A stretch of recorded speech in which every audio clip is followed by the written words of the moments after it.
So the problem with many creative people is that they think they need to be pro before showing their work. And the point of this video is to show you what you don't see about all these pros that you see online. How they created their taste, how they created their voice, and how they created the structure. So after this video, if you're a creative person, you know what you should be doing.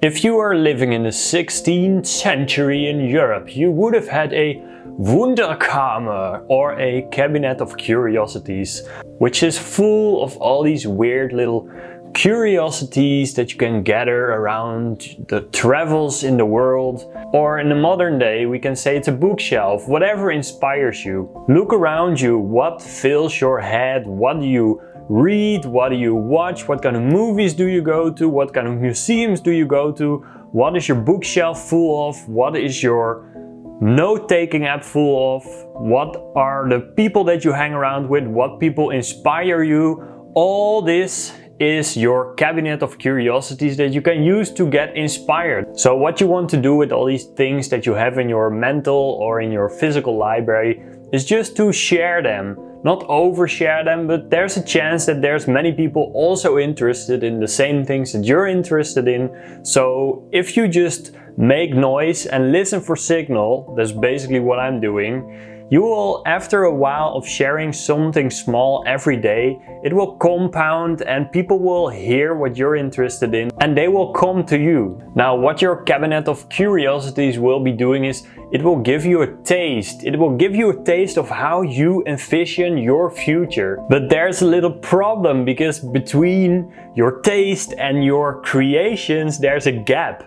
And I will put a link in the description to a very inspiring video by a famous radio host, Ira Glass. And he talks about this gap and that it will take years. You have your taste, you know that your artwork or your creation just isn't good enough, but many people quit at this point. But if you just keep going and keep going, this is what you don't see when you look at these people on whatever, Instagram or Twitter or Facebook. They have made it, but that's because you only see the ones that have made it. That's called a survivor bias. If you just consistently keep producing, the gap between your taste and what you create will become smaller and smaller and smaller, and eventually you will be creating stuff that you actually are proud of. And this brings us to the next point of creating a voice. Whatever you are creating, you are going to only find your voice by using it. Here's the golden rule. Creating something is always better than creating nothing. And there's also a beauty in being an amateur. First of all, there's almost no one that's criticizing you. You probably know Alain de Botton from the voice of the School of Life videos. And he says, you should be ashamed of who you were last year. Because if you aren't ashamed of who you were last year, you don't have a vision of how things can be and you're not creating anything, so you're not moving forward. And now let's talk about some structure, because when you create something you want to have a certain structure, and in this case the author Austin Kleon is talking about story arcs. But like I said in the video a few days ago about being a generalist, you can apply this principle and understand the underlying principle and just copy and paste it to your field of work. So it can be painting, video editing, or whatever. So when it comes to stories, you can see that there's a reoccurring principle.